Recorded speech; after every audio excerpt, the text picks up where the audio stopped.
Oh, hello, and welcome to the Bates Motel. I know what you're thinking, but this is not that Bates Motel. That Bates Motel, on the other side of Fairvale, was owned and operated by my brother, Norman, the good one. This Bates Motel is owned and operated by me, Nathan, and I'm really very nice. And I think you are very nice too. And here's how I know. Because you're not even really here. You are all just the voices in my head that tell me to do things from time to time.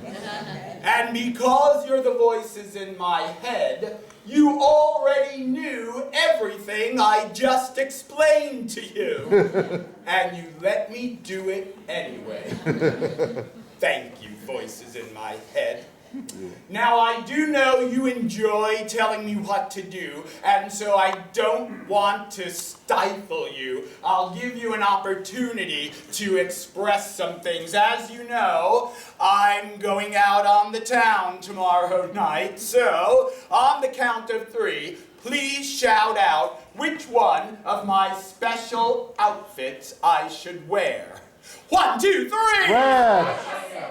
That's exactly the one I'll wear.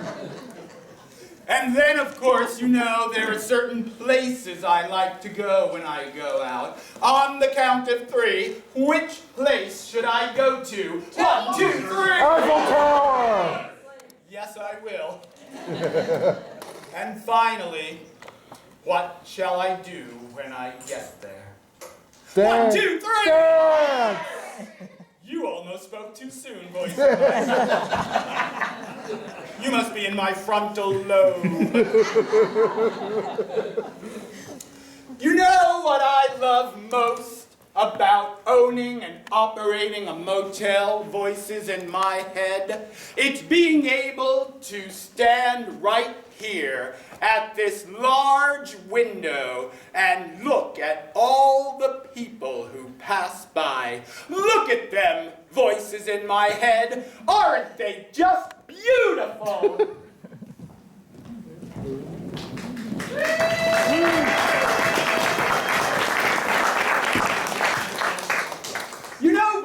in my head, I have a feeling that one of these beautiful people is going to check in to our motel tonight.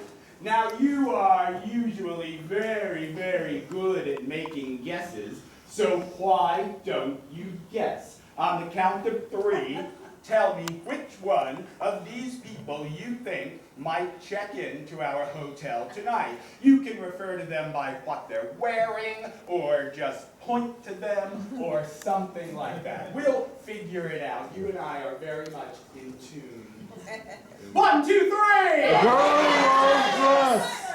Voice in my head. Which one? The white shirt. The white shirt. This one right here? Well, that voice is what we call a smattering of applause. Let's see, shall we?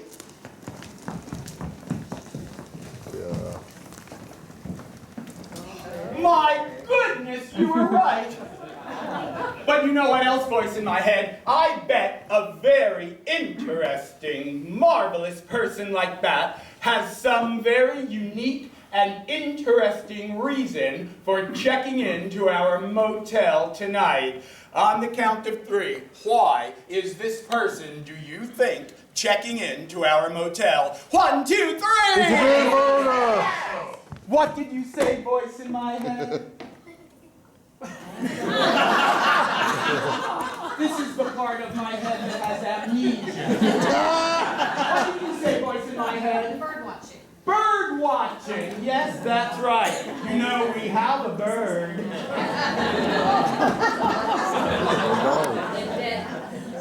It's sleeping. I don't know, voice in my head. Bird watching? Why would someone check into a motel to go bird watching? You're usually very intuitive, but this time I'm not sure. There's only one way to find out. I will ask him. And this, Mr. Reynolds, is our most decorative room. I'm sure you'll be very happy here. Oh, well, it is perfect. Thank you, Mr. Bates. You know, Mr. Reynolds, I just have to ask, why are you checking into our motel tonight? I'm going bird watching.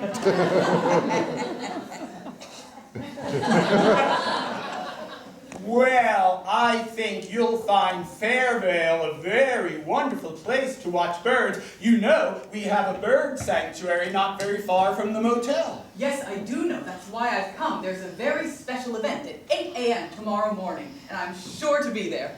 And then, of course, there's Skipper. My! Is... No. Well, it's a beautiful place. Oh, thank you very, very much. Tell me, Mr. Reynolds, how did you get interested in bird watching? Oh, well, it's been ever since I was a child, you see. I didn't have many, how shall I put it, friends. And so I would sit outside in the playground and I would watch all the little birds. It started with just the pigeons that would come and have little crumbs of my sandwiches and things like that, but then I would see the seagulls, and I would go to forests and everywhere I could, and suddenly all of the birds and all the colors just showed themselves to me, and I couldn't get away. My goodness, it sounds very lonely. Well, I suppose I never thought about it consciously quite that way. You never thought about staying all by yourself in a secluded spot in the woods looking at birds? Sounds like the activity of a person without many friends. Well, you see, that's how it all started, but over time, the birds became my friends. You know, suddenly, Mr. Bates, you've made me see it all in a very different light. Sometimes the things we hold most dear are really symbols that represent important things in our lives. Perhaps all of the birds that you watch fly away represent all of your unrealized hopes and dreams. Oh, Mr. Bates. No, I'm afraid you may be right. I didn't always want to watch birds. I wanted to be like a bird. I wanted to be a pilot. My mother never thought I could. Why do you think she didn't love you? I'm quite certain I didn't say that out loud. Well, you must have demonstrated some failings that made her doubt you. I don't think she thought I had the spirit for it. She always said I was too quiet and passive. Couldn't command a team or a ship, even one that flew in the air. I don't suppose she spoke to your older brother like that. Oh, never. No, with Max it was always, oh, please lead the party, have a speech.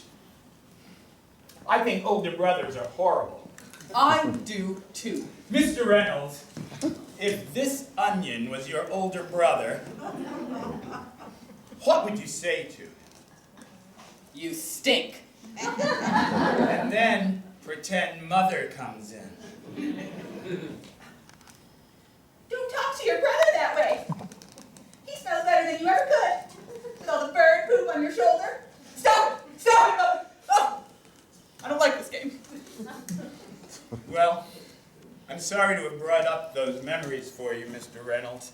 But, you know, now that you're out here in Fairvale, where I assume you've never been before, Oh, never. maybe this could be the start of a whole new life for you. Perhaps it could. Maybe you could finally get out from under the oppressive thumb of your mother. Oh, no. No, I don't think so. Maybe you could if you were drunk. Oh, Mother doesn't like it when I drink. Well, then have a double. Mr. Bates.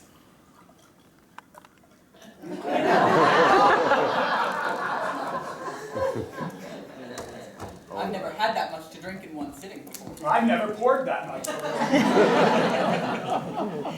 If I were you, Mr. Reynolds, I would drink that in 6 gulps, and with each gulp, I'd get angrier and angrier at my mother.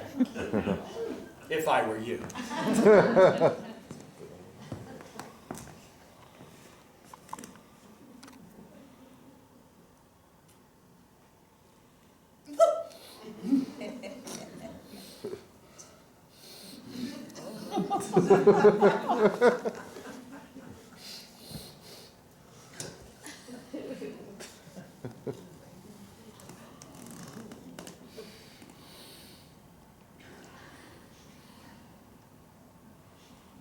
I think I have to go to the bathroom. You know, you're right. I've never been angrier at my mother in my life. Pick up that carrot. oh no.